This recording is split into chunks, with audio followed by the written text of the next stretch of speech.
Welcome to Sheela kitchen అండి. ఈరోజు ఈ రెసిపీ మీతోటైతే షేర్ అయితే చేసుకుంటున్నాను. ఇది వచ్చేసి సిరుకుర్మా అండి.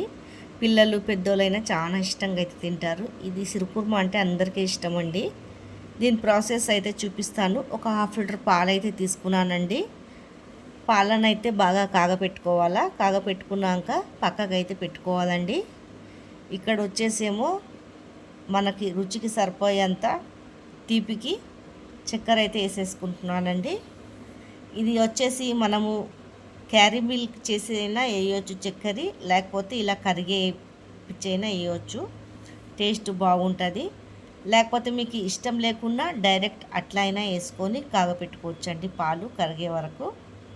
చూడండి, నేనైతే ఇలా కరగపెట్టుకొని అయితే వేసుకుంటున్నాను.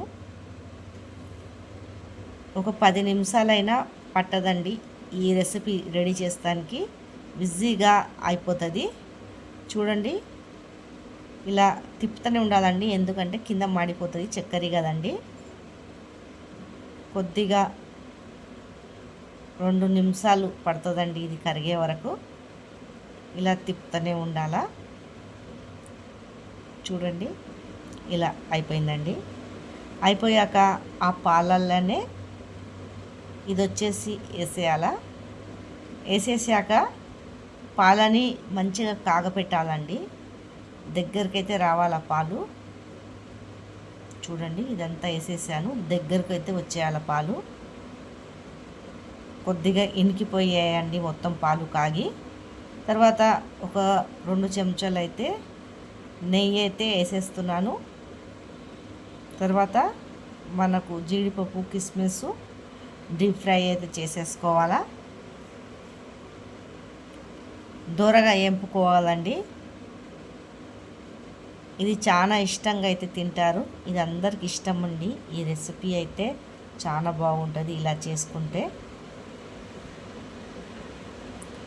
తర్వాత దూరగా ఏంపేసుకున్నాక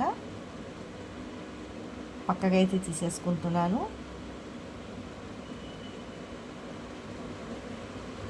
ఇదంతా అయితే పక్కకు తీసుకుంటున్నానండి. చూడండి, తర్వాత ఈ సేమియాలు దీంట్లో వేసేసుకోవాలండి. కొద్దిగా చేయితోటి నలిపి వేసేసుకోవాలా, ఎందుకంటే పొడి పొడిగా ఉంటుంది. ఇలా చేయితోటి నలిపి వేసుకుంటే కొద్దిగా చిన్న చిన్న ముక్కలు అయితే అయిపోతుంది. ఒక 2 నిమిషాలండి డీప్ ఫ్రై అయితే చేయాలి. దీనికి ఎక్కువ వేగనీయొద్దు నెయ్యిలో. చూడండి, కలర్ మారుతూనే ఉంది.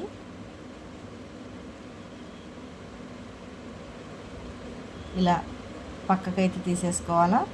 తర్వాత ఆ పాలనే ఇది వేసేయాలండి.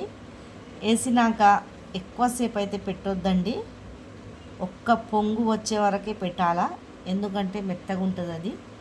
ముందే డీప్ ఫ్రై అయితే చేసాము కదా. చూడండి, ఇలా ఒక పొంగుకే దింపేయాలా.